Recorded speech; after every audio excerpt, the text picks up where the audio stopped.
ibu yang dimuliakan Allah Subhanahu wa taala. Saya kalau diundang ke pesantren, andai diundang oleh Ustadz ke Tebu Ireng, terus terang nggak berani. Kenapa? Karena saya nggak tamat pesantren.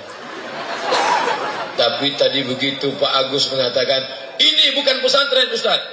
Alhamdulillah. Tapi di pesantren pernah. Saya masuklah ke pesantren karena ingin bahasa Arab. Allahu Akbar, Allahu Akbar. Azan maghrib buka puasa. Kami pun ngantri bawa piring mau buka puasa. Begitu sampai di tempat ngambil nasi, azan isya. Lama ngantri panjang. Santrinya 1.800 orang. Enggak ada perempuan, cap lonceng semua. Oh, akhirnya saya nggak tahan di pesantren. Lalu kemudian bangun pagi sebelum azan subuh jam 4, kiai sudah datang. Mudabbir pengurus asrama bawa rotan. Om, wake up, bangun, bangun. Yang nggak bangun, bangun. Habis itu mandi. Setelah mandi pergi ke masjid, sholat subuh. Banyak yang sujud langsung nggak bangun-bangun lagi. Allahu Akbar. Langsung tertidur. Kalau capek, badan capek, makanannya tahu tempe. Kurang gizi, tangan gatal-gatal. Lalu kemudian setelah baca Quran, masuk kelas. Nanti sore habis sholat asar olahraga. Habis olahraga bunyi lonceng. Kang. Mandi jam 6. Habis itu berangkat ke masjid. Habis sholat maghrib pengumuman. Nama-nama yang berbahasa Indonesia akan disidang di pengadilan bahasa. Dipukul pakai batang sapu. Zaman saya dulu belum ada komisi perlindungan anak. Maka anak-anak tidak dilindungi. Maka pukul-pukul luar biasa. Dipanggillah. Berikut ini nama-nama yang berbahasa Indonesia. Nggak boleh bahasa Indonesia. Dan saya tidak pernah tertangkap. Kenapa? Karena saya diam aja.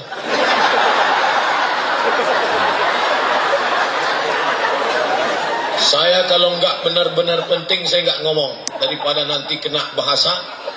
Lalu kemudian pas mandi sore, barulah masuk air sabun ke mata. Lupa gayung. Gak ingat. Rupanya ada mata-mata yang menulis gayung. Berikut ini nama-nama yang tertulis di kertas ini harap hadir ke pengadilan bahasa. Saya santai aja. Siapa yang nyatat saya? Masa ada mata-mata di kamar mandi? Ternyata dipanggil nama Abdul Somad. Saya pun datang ke pengadilan bahasa. Batang sapu sudah siap. Hal tatakallamta bil lughatil Arab Indonesia? Apakah kamu tadi siang ada ngomong bahasa Indonesia? La. Tidak. Anta kazab. Kamu pembohong? La. Tidak. Ini kertasnya. Abdul Somad berbahasa Indonesia jam 6:10. Lokasi kamar mandi. Kata yang diucapkan gayung. Ternyata sejak itu saya sulit untuk percaya dengan teman. Ternyata di masa-masa genting, teman ini menikung di simpang jalan. Menjegal kawan seiring, menggunting dalam lipatan, musuh dalam selimut. Sejak itu aku tak percaya dengan siapapun. Masya Allah. Tapi ternyata masa lalu yang menyakitkan itu menjadi kenangan yang luar biasa hari ini. Dulu yang mukul saya pakai batang sapu, saya cari sekarang. Cari dia. Mana dulu yang mukul aku pakai batang sapu? Ustaz mau ngapain? Saya mau terima kasih sama dia. Kalau bukan karena engkau, mungkin aku sudah jadi hantu hari ini. Tapi saya enggak tahan lama-lama selama di sana. Kaget saya terkejut. Luar biasa. Ternyata di sekolah ini banyak juga jebakan-jebakan. Nah, di sana akhirnya saya cuman, Ustadz sekolahnya dulu pesantrennya di mana? Saya nggak sebutkan namanya, menjaga kode etik jurnalis. Setelah itu saya pindah ke sekolah lain. Habis itu saya pindah. Akhirnya saya nggak mau sekolah. Berhenti saya sekolah. Mak saya nanya, kamu nggak sekolah? Nggak, Mak. Kenapa? Nggak ada gunanya sekolah. Presiden udah ada. Menteri sudah ada. Untuk apa sekolah? Terus kamu mau jadi apa? Aku mau jual ikan asin.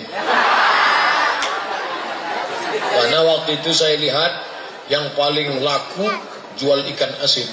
Karena punya mobil truk bisa kaya nih kelihatannya jual ikan asin. Akhirnya saya nggak sekolah. Akhirnya ibu saya pusing. Ini gimana anak ini nanti?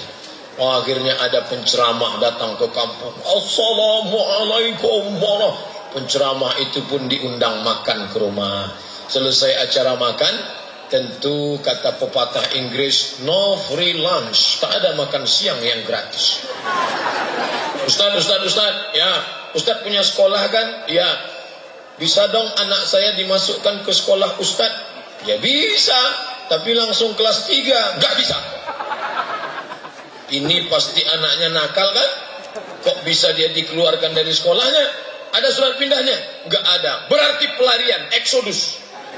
Kami nggak nerima anak nakal. Tolonglah Pak Ustaz, ini anak saya khawatir dia masa depannya hancur berkeping bagaikan kaca jatuh ke batu.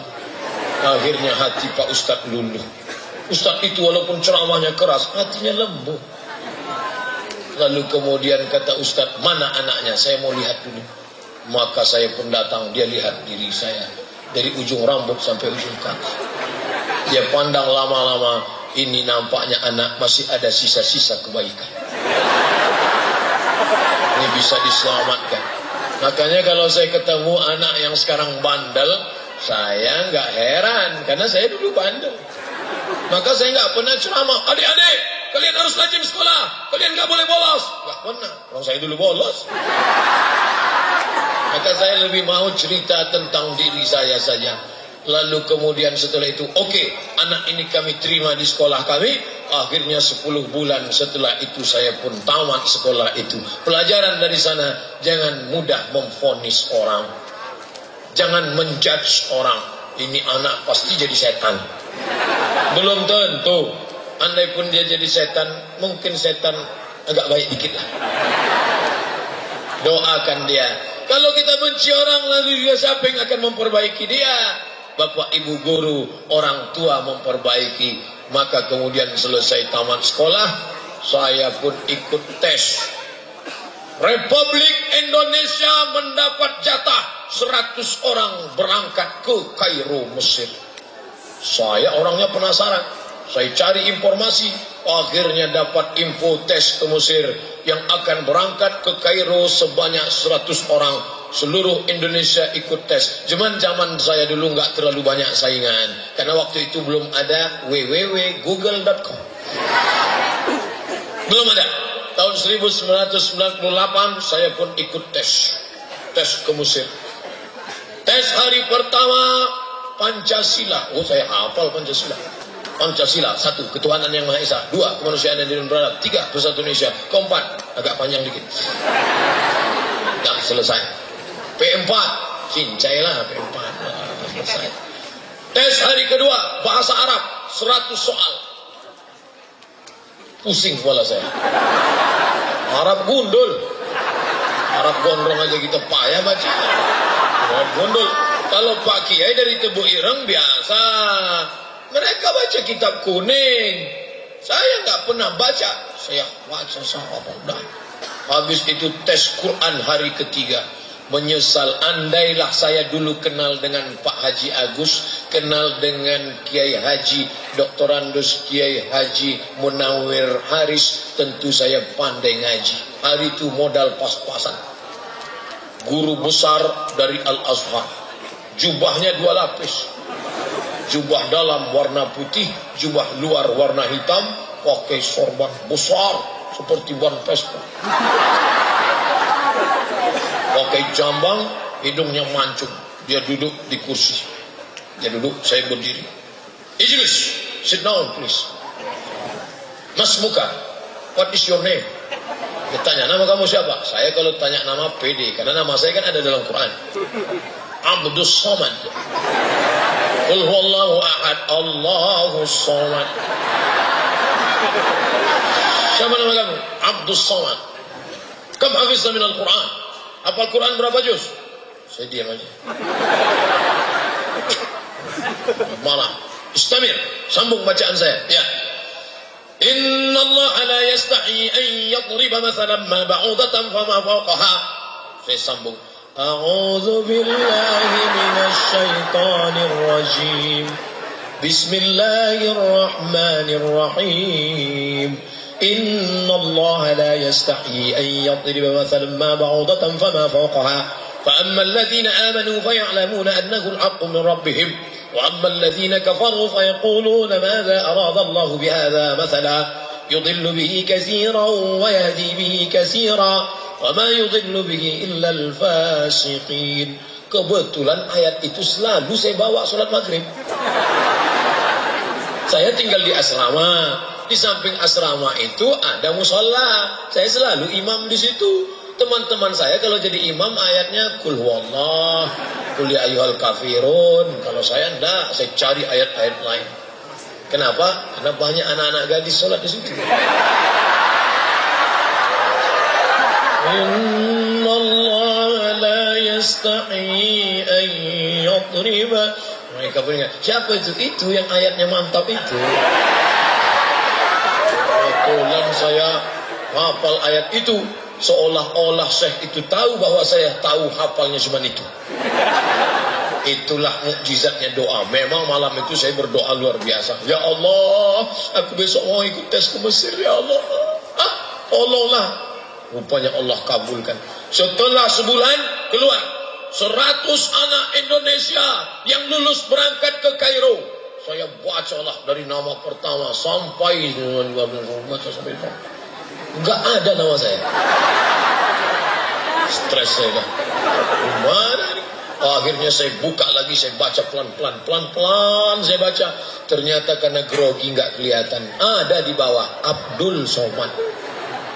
Seluruh yang lulus harap datang ke Jakarta karena akan pelatihan bahasa Arab di Jurang Mangu Timur, Yayasan Hadikotun Najah. Maka saya di sana 2 bulan. Bulan Juli, bulan Agustus, selama 2 bulan. Selama 2 bulan itu bahasa Arab. Sampai tanggal 5 September kami pun berangkat menuju Yordania dengan pesawat Royal Jordan Airways. Sampai di Yordania kami pun turun transit di hotel 6 jam di hotel. Masya Allah, tidur di hotel, hidupkan keran air, mandi, salah pencet, air panas.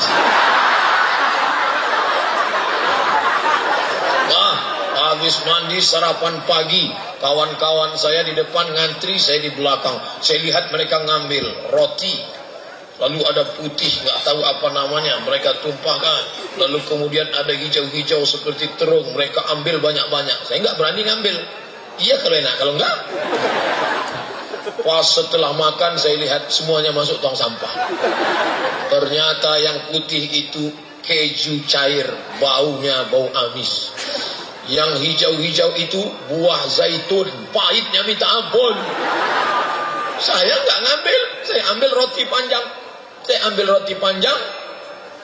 Saya ambil susu hangat, saya celupin, saya makan. Teman-teman saya ngelihat saya, iya juga ya. Yang bisa bertahan hidup adalah orang yang bisa menyesuaikan diri dengan keadaan. Maka belilah buku judulnya How to Survive. Jangan terlalu berharap pada keinginan. Saya harus makan lontong sayur. Ya nggak ketemu. Di Yordania nyari nasi uduk. Ya nggak ada. Ayam penyet, ayam hidup ada. Akhirnya setelah sarapan, transit 6 jam, kami pun kembali. Ayo menuju airport, kami pun berangkat. Pakai jaket, pakai jas, pakai dasi, jaket panjang, pakai topi, kacamata hitam. Masya Allah, seperti ya film-film mafia itulah. Berangkat menuju Kairo, sampai di airport Kairo, turun dari pesawat, ternyata musim panas. Keringatan, akhirnya buka jaket, buka jas, buka dasi. Panas. Sampai di Kairo tertulis, udkhulu Misra insyaallah aminin. Masuklah kamu ke Mesir, maka kamu akan aman, selamat dan sentosa. Dibawa jalan melihat piramid, Masya Allah. Pertama kali melihat piramid, wow, amazing. The 7 miracles of the world, 7 keajaiban dunia. Nampak piramid, batu batanya segede, besar batunya, saya ukur. Pintu masuk piramid ternyata harus nunduk. Hebatnya Fir'aun, semua orang yang mau masuk ke kubur Fir'aun harus nunduk sama Fir'aun. Adik-adik, kalau mau semua tamu nunduk, buat rumah pintunya 1 meter. Saya nggak mau nunduk.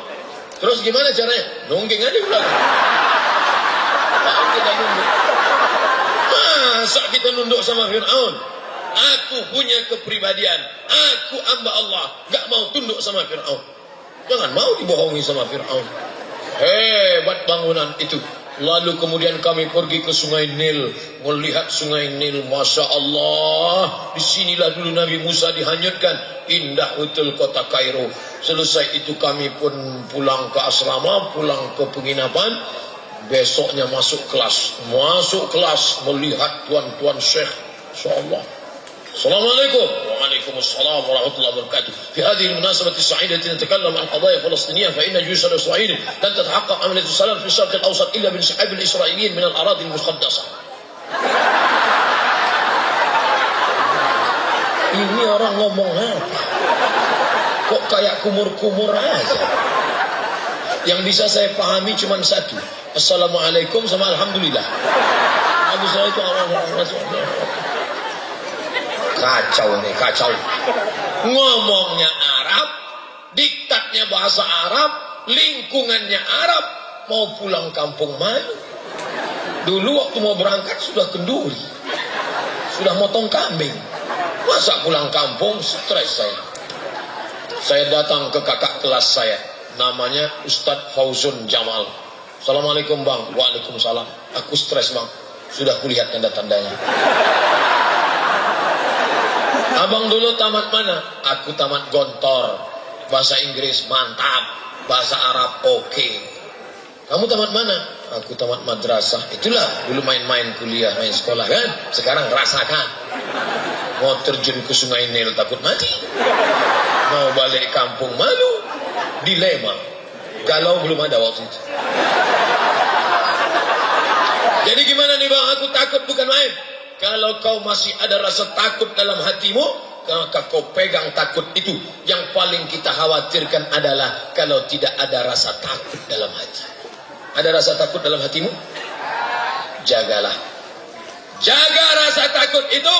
Takut gagal, takut gak kuliah, takut sukses, takut gak sukses, takut mati, takut gak durhaka. Maka itu akan membuat engkau menjadi orang yang berhasil. Akhirnya saya jaga itu rasa takut. Saya selesaikan S1 saya di Al-Azhar. Masuk September 1998.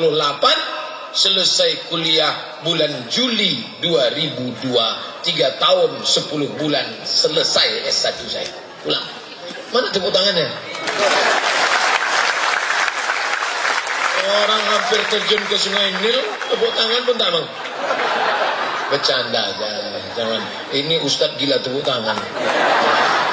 Dah selesai S1 saya pulang. Itulah dapat titel Abdul Somad LC. Pulang bawa titel S1, LC artinya lagi cemas.